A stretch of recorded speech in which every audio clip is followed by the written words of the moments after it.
First thing, do you have a LinkedIn or public profile? Get one up. So some coaching, some advice there is definitely needed, right?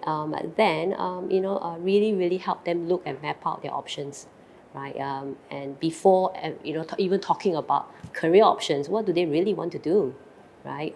We talk about that because that will be their next step and next big career, right? Probably for until they finish their career, basically. So that is very crucial. So I get them thinking whichever way, whether I headhunt them or whether whether they're looking for the next career.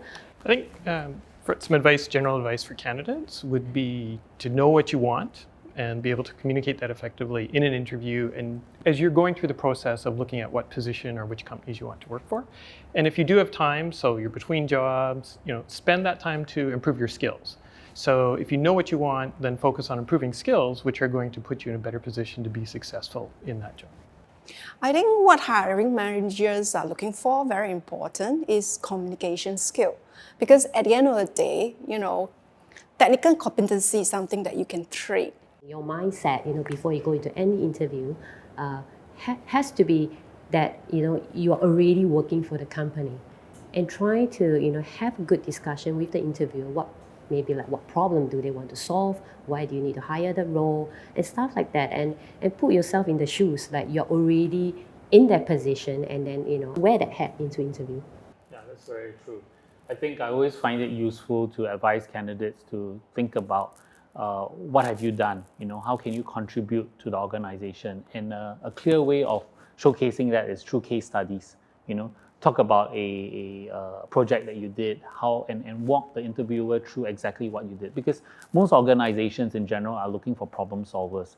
I think that's a good sort of general point, for any candidate, is to know the company that you want to apply to and know yourself. So what environment are you going to be most successful in, and what's the match of the cultures for it? And if it's a company, it might be a big name company, but if it doesn't have the same values that you do, you probably should think again.